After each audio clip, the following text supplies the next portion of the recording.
Hello जी, जय सिया राम सभी को। आप सभी का मेरे इस न्यू ब्लॉग में स्वागत है। आज हम बात करेंगे आंगनवाड़ी वर्कर बहनों के बारे में जो पूरे देश में राज्य में अपनी सेवाएं दे रही हैं। और राजस्थान में फ़िलहाल जो आंगनवाड़ी वर्कर के द्वारा जो धरना प्रदर्शन रैलियां वगैरह निकाली जा रही हैं, आप लोगों को पता होगा कि एक आंगनवाड़ी वर्कर का कितना शोषण कर रही है सरकार। मोटा मोटा आपको मैं बता दूं कि आंगनवाड़ी पर बच्चों को जो 3 से 6 वर्ष के बच्चे हैं उनको प्राइमरी एजुकेशन मतलब पूर्व प्राथमिक शिक्षा तो दे ही रही है, साथ और पोषाहार का वितरण भी कर रही है। पहले ये काम ऑफलाइन होता था, अब ऑनलाइन कर रही है फेस कैप्चर KYC के ज़रिए। और PMBY के फॉर्म भरना पहले ऑफलाइन होता था, वो भी कार्यकर्ता ही कर रही है। एक तभी बच्चों की, महिलाओं की आभा ID बनाना, 3 से 6 वर्ष के बच्चों की अपार ID बनाना, KYC करना, फेस कैप्चर करना, सभी काम ऑनलाइन वगैरह ये सारे काम कार्यकर्ता एक बखूबी निभा रही हैं। और अब की बार इसका नैपकिन का वितरण भी ऑनलाइन किया जा रहा है, वो भी उसमें भी जो जनाधार से पंजीकरण करना, फिर उनका वितरण करना, तो कितनी समस्याएं आती हैं। अरे ठीक है, अपना काम वो निभा रही है, कर रही है, पर कम से कम गवर्नमेंट को उनका काम के हिसाब से उनका मानदेय तो बढ़ाना चाहिए, उनको परमानेंट तो करना चाहिए ना।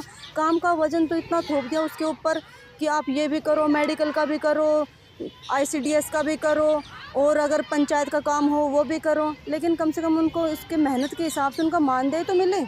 BLO वगैरह को चुनाव में लगा रहे हैं तो उनको इंसेंटिव देते हैं, और फिर बाद में उनके साथ ही कार्यकर्ता को लगाया जा रहा है, ना तो उनको कोई इंसेंटिव मिलता है, ना कोई उनको छुट्टी मिलती है। अब जनगणना के लिए बोल रहे हैं, पल्स पोलियो के लिए उसमें लगा देते हैं ड्यूटी, चुनाव में लगा देते हैं। एक BLO को तो उनको एक्स्ट्रा इंसेंटिव देते हैं, लेकिन एक कार्यकर्ता को कोई कुछ नहीं देता। तो कम से कम सरकार को इसके ऊपर गौर तो करना चाहिए। क्या ऐसे ही शोषण होता रहेगा तो कब तक कार्यकर्ता परेशान होकर काम करती रहेगी? तो आखिर अपनी आवाज़ तो उठाएगी ना अपने हक के लिए।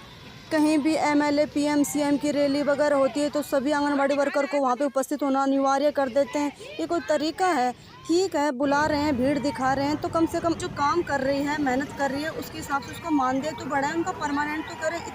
इतना तो शोषण ना करें। एक टीचर भी है जो कम से कम 1,50,000 तनख्वाह ले रहा है, वो भी तो 6 घंटे ही काम करता है ना। तो एक आंगनवाड़ी वर्कर तो 4 घंटे तो रोज़ाना करती है, और साथ में ही इसके अलावा अपने घर पे भी मोबाइल का काम ऑनलाइन करती ही रहती है। और अगर छुट्टियों पे भी जाती हैं तो उनको कभी कैसे रिपोर्ट्स मांगते हैं, कभी कैसे रिपोर्ट्स मांगते हैं। तो प्लीज़ इतना शोषण ना करें। तो मेरे सभी से रिक्वेस्ट है कि इस वीडियो को लाइक शेयर कमेंट करें और कार्यकर्ताओं का सपोर्ट करें, और सरकार से निवेदन है कि प्लीज़ इनकी पुकार सुनें। मिलते हैं अगले ब्लॉग में। जय सिया राम, राधे श्याम।